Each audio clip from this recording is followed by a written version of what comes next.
क्या आपने कभी ऐसा कार देखा है जिसका पूरा बॉडी गोल्ड का बना हुआ है? लैम्बोर्गिनी एवेंटेडोर गोल्ड, ये जो कार है ये प्योर गोल्ड से बना हुआ है। ये खिलौना है, असली गाड़ी नहीं है। इसका जो प्राइस है वो आप सुनोगे तो एकदम पागल हो जाओगे। और दूसरा है ये गाड़ी एस्टन मार्टिन DB5, ये वर्ल्ड का सबसे एक्सपेंसिव टॉय कार था और इसकी कीमत है $1,00,000। यानी कोई भी इसको खरीदना चाहेगा तो उसको 80 लाख रुपए देने पड़ेंगे। इतने में तो 2 फॉर्च्यूनर असल का आ जाएगा, रियल लाइफ का फॉर्च्यूनर। बट ये जो सोने वाली गाड़ी है एवेंटेडोर का ये पीस, ये जो रिच लोगों की कलेक्ट करने के लिए है, इसका प्राइस जानोगे 5.4 मिलियन यूरोस, यानी करीब 40 करोड़ रुपए।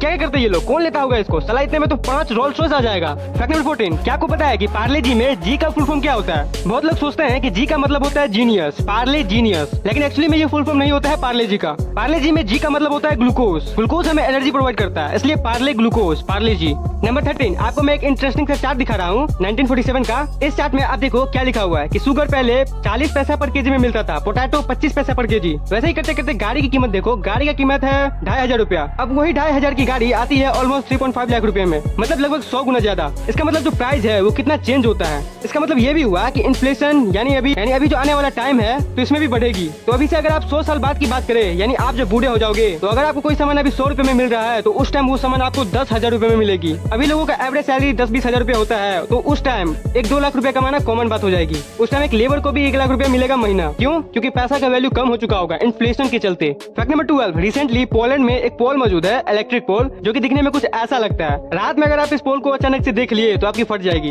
क्या कि पेड़ इसके ऊपर जम गया है ओवरग्रोन तरीके से। ये one of the dangerous looking pole in the world. Fact number 11, मैं आपको एक फोटो दिखाता हूँ, आपको बताना है कि ये कौन है। बात ये है कि आप इन्हें जानते हो। 5 सेकंड मिलेंगे आपको गेस करने के लिए। तो लेट्स स्टार्ट। 5, 4, 3, 2, 1, time up. ये है योगी आदित्यनाथ, जब वो छोटे थे तब का फोटो है ये। फेस मैच कर रहा है ना। फैक्ट नंबर 10, क्या आपको पता है कि ऑक्टोपस बहुत सारे पजल्स को भी सॉल्व कर सकते हैं? ऑक्टोपस का ब्रेन जितना आप सोचते हो उससे बहुत ज्यादा इंटेलिजेंट होता है। मतलब ये एक बहुत ही अजीब बात है कि पानी का एक जीव पजल सॉल्व कर सकता है और बहुत सारे लॉजिकल गेम को भी खेल सकता है। आपने उस इतिहास के सबसे इंटेलिजेंट, सबसे मैजिकल ऑक्टोपस के बारे में सुना है? Paul the octopus. ये जो ऑक्टोपस है ये 2010 के वर्ल्ड कप में एकदम एक्यूरेट प्रेडिक्शन करता था। 2 टीम में से कौन जीतेगा ये पहले ही बता देता था। इस ऑक्टोपस के चूज करने का सक्सेस रेट 85.7% था, जो कि बहुत ही ज्यादा हाई है एक तुक्के वाली चीज से। मतलब सोचो, एक ऑक्टोपस वर्ल्ड कप मैचेस के विनर्स को प्रेडिक्ट करता था। बोलो कितनी अमेजिंग बात है। फैक्ट नंबर 9, जो इजिप्ट देश है उसका जो कल्चर है वो हमारे हिस्टोरियन सबसे मिस्टीरियस कल्चर में से एक मानती है। और इजिप्ट बोलने पे जो सबसे पहला चीज दिमाग में आती है वो है पिरामिड। इस बात पे जब हिस्टोरियन लोग ध्यान देते हैं ये आखिर कैसे बना है तो सबकी फट जाती है दिमाग की नसें। पिरामिड के जो चैम्बर्स बने थे वो राजाओं के लिए बनाए गए थे, और जिस तरह का मोमिफिकेशन ये इजिप्ट के लोग करते थे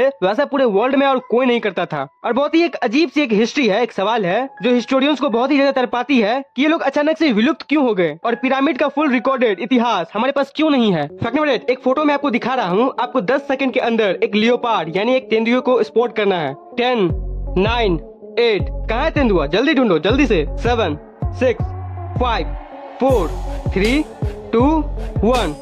अगर आपने स्पॉट कर लिया है तो आपका आंख बहुत ही शार्प है। नहीं कर पाया है तो देखो, लेपर्ड जो है वो इस जगह पे मौजूद है, दिखा। फैक्ट नंबर 7, क्या आपको डॉल्फिन के बारे में एक बहुत ही गजब सी बात पता है? डॉल्फिन जो होती है वो समुद्र का पानी जरा भी नहीं पीती। जी हाँ, आपने बिल्कुल सही सुना। अनलाइक अदर मछली, डॉल्फिन जो होती है वो समुद्र में रहती है लेकिन समुद्र का पानी डायरेक्टली नहीं पीती। जैसे कि हम इंसान खाना खाते हैं फिर पानी पीते हैं, लेकिन डॉल्फिन सिर्फ खाना ही खाती है समुद्र में, और समुद्र का पानी डायरेक्टली कभी भी कंज्यूम नहीं करती है, यानी कि वो समुद्र में पानी कभी भी नहीं पीती है। अब सवाल आता है कि हर ऑर्गेनिजम्स को पानी चाहिए ही चाहिए सर्वाइव करने के लिए, तो उसको कैसे मिलता है? इसका आंसर है वो फूड। जो खाना खाती है डॉल्फिन समुद्र में, तो उसी से पानी मिल जाती है उनको। डॉल्फिन जो है ना वो बाकी अलग अलग छोटे छोटे मछलियों को खाती है एज फूड, तो उन्हीं से उनका पानी का रिक्वायरमेंट पूरा हो जाता है। डॉल्फिन के बारे में एक और एक इंटरेस्टिंग फैक्ट ये है कि वो कुछ भी स्मेल नहीं कर सकती। जो स्मेलिंग पावर होता है किसी भी चीज को सूंघने का, जैसे कि खाना बनता है तो दूर से ही आपको पता चल जाता है कि कुछ बन रहा है। तो इस सेंस को अगर आप कॉन्सेंसली देखो तो काफी अमेजिंग सी सेंस है, बट ये सेंस डॉल्फिन में 0 होता है, नहीं होता है उनमें। ऑल फैक्ट्री नर्वस जो होती है बॉडी में, जो कि सेंस ऑफ स्मेल जिससे आता है, वही नहीं होता है डॉल्फिन्स में। Dolphins have no sense of smell. Fact number 6, जो रिसाइकल का साइन आपने देखा होगा, ये साइन ये विश्व के सबसे प्रसिद्ध साइन में से एक है।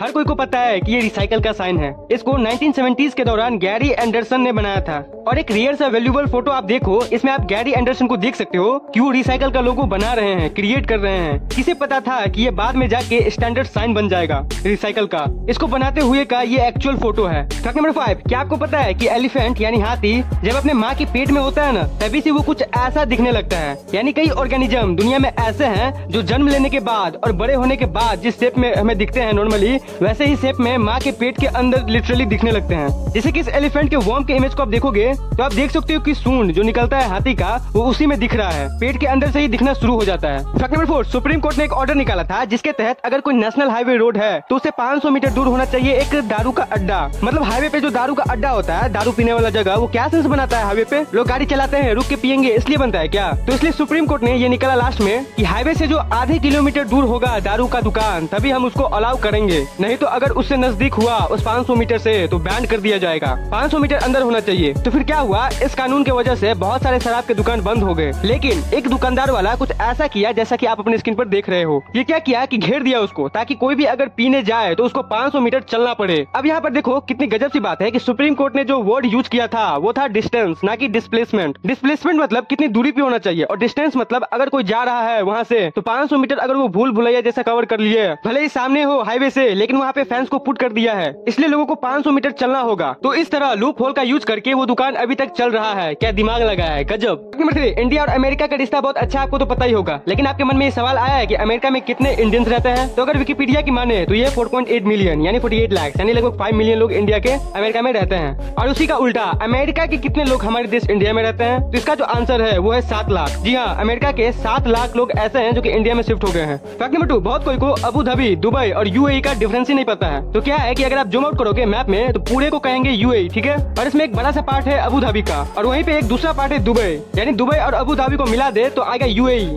मतलब यूएई जो है वो पूरा एक संगठन है, और इसके अंदर जो आप अपने स्क्रीन पर देख रहे हो इतने सारे पार्ट्स है, अबू धाबी, अजमान, दुबई और बाकी सब। फैक्ट नंबर 1, हमारी फेवरेट कार्टून की एंडिंग है जो हमें नहीं पता है, जैसे कि शिनचैन। ये कार्टून को न सिर्फ बच्चे बल्कि बड़े लोग भी देखकर काफी ज्यादा एंजॉय करते हैं, और आपको इसकी एंडिंग के बारे में जरूर जानना होगा। हो सकता है कि जाने अनजाने में आपने कहीं सुना होगा कि इसके एंडिंग में शिनचैन और हिमावरी दोनों की ट्रक से टकराकर डेथ हो जाती है और ये कार्टून एंड हो जाता है, लेकिन ऐसा कुछ भी नहीं है, ये एक फेक स्टोरी है। और इसका सबसे बड़ा प्रूफ हमें शिनचैन के एक मूवी में मिलता है जिसमें हमें अडल्ट शिनचैन और हिमावरी को दिखाया जाता है, यानी कि उनकी डेथ नहीं होती है। और अब तक तो शिनचैन की कोई ऑफिशियल एंडिंग आई ही नहीं है, लेकिन आप शिनचैन विलन और दुल्हन मूवी को इसकी एंडिंग कह सकते हो। और बात करें डोरेमोन की एंडिंग की, तो आपने कई सारे वीडियोस में देखा होगा कि डोरेमोन कुछ ऐसा होके या फिर कुछ ऐसा होके खत्म हो जाता है, लेकिन ऐसा कुछ भी नहीं है। इसकी एंडिंग ऑफिशियली कभी नहीं होती है, क्योंकि डोरेमोन के ऑफिशियल ऑथर फुजिको मोटो की 1996 में डेथ हो जाती है, वो भी बिना किसी एंडिंग के। लेकिन इसकी एंडिंग एपिसोड्स में तो नहीं, लेकिन मांगा में जरूर बताई गई है। तो होता ऐसा है कि नोबिता अपने स्कूल से जियान से पिटकर आता है और घर में वो देखता है कि डोरेमोन हिल नहीं रहा है, तो वो टाइम टीवी से डोरेमोन की बहन डोरेमी को बताता है कि डोरेमोन हिल नहीं रहा है और बोलता है कि इसका कुछ सॉल्यूशन बताओ। तो वो बोलती है कि इसकी बैटरी डेड हो गई है और ये बैटरी फ्यूचर के टेक्नोलॉजी से बनी हुई है और वहीं से ये सॉल्व होगी, बट किसी रीजन की वजह से इस एरा के टाइम ट्रेवलिंग को वहाँ की गवर्नमेंट सीज कर देती है, जिससे नोबिता फ्यूचर में टाइम ट्रेवल नहीं कर पाता है और ऐसा लगता है कि जैसे कुछ भी नहीं हो सकता अब। और ये नोबिता का दिल तोड़ देता है और तभी से नोबिता कम्प्लीटली चेंज हो जाता है। जैसे कि नोबिता हर वक्त अपने कॉमिक्स या फिर अपने दोस्तों के साथ रहता था, वो सब चीज छोड़ देता है और वो अपनी लाइफ उसकी बैटरी बनाने में लगा देता है और सब कुछ सेक्रीफाइस करने के लिए तैयार हो जाता है। और यहाँ पे एक ग्रेजुएशन सीन को दिखाया जाता है कि इसके सभी फ्रेंड यहाँ पे सेलिब्रेट कर रहे हैं और नोबिता अपने ग्रेड चार्ट को साइलेंटली देखता है और देखता है कि उसने टॉप किया है। और ये देखकर नोबिता के फेस पे कोई रिएक्शन नहीं रहता। शिजुका ये देखती है और उसके पास जाती है और कहती है कि नोबिता तुम कहाँ जा रहे हो, तुमने तो एग्जाम को टॉप किया है, चलो आओ और हमारे साथ सेलिब्रेट करो। नोबिता कहता है कि उसके पास कोई इंपॉर्टेंट काम है, तुम सेलिब्रेट करो, मैं बाद में मिलता हूँ। उसके कुछ साल बाद जब शिजुका नोबिता की वाइफ होती है, तब एक दिन नोबिता चिल्लाता है कि ये मैंने कर दिया, और शिजुका उसके रूम में आती है और लेटे हुए डोरेमोन को देखती है और डोरेमोन अपनी नींद की आंखों में उठता है और चिल्लाता है कि नोबिता तुमने अपना होमवर्क किया या नहीं। और यहीं से डोरेमोन फिर से जाग जाता है। और शॉकिंग बात यह है कि डोरेमोन को पास में नोबिता के पास इसलिए भेजा गया था ताकि नोबिता अपने अंदर की जीनियस को जगा सके। तो ये थे आज के फैक्ट्स। अगर आपके पास कोई अच्छी सी फैक्ट है या आप कोई टॉपिक मेरे को सजेस्ट करना चाहते हो तो नीचे मेरे ऑफिशियल इंस्टाग्राम का लिंक मौजूद है, उस पर आप मुझे मैसेज कर सकते हो